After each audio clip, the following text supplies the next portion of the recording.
Sefer Devarim, Parashat Re'eh, second Aliyah.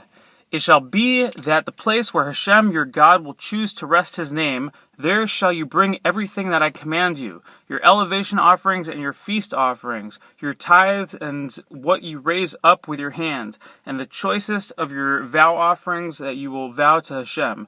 You shall rejoice before Hashem your God, you, your sons and your daughters, your slaves and your maidservants, and the Levite who is in your cities, for he has no share and inheritance with you.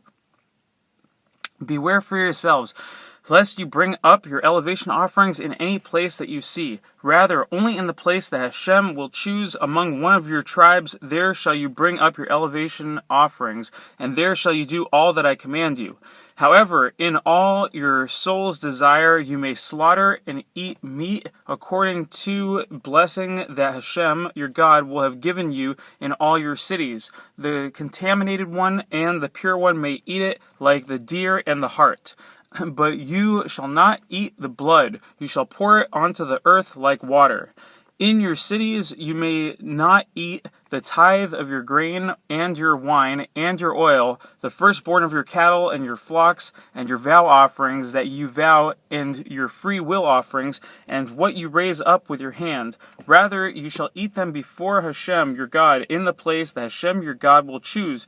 You, your son, your daughter, your slave, your maidservant, and the Levite who is in your cities, and you shall rejoice before Hashem your God in your every undertaking.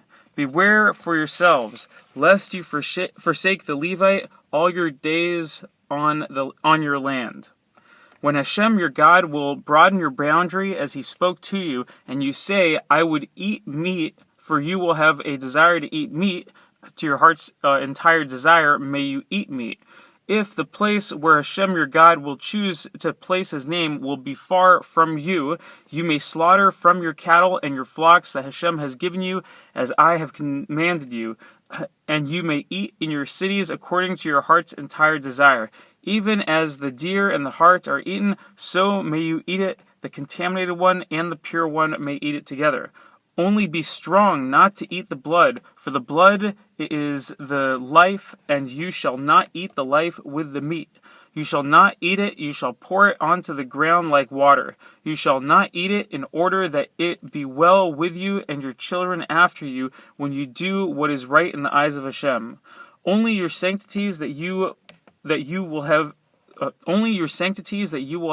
and your vow offerings shall you carry, and come to the place that Hashem will choose. You shall perform your elevation offerings, the flesh and the blood upon the altar of Hashem your God, and the blood of your feast offerings shall be poured upon the altar of Hashem your God, and you shall eat the flesh. Safeguard and hearken to all these words that I command you, in order that it be well with you and your children after you forever, when you do what is good and right in the eyes of Hashem your God.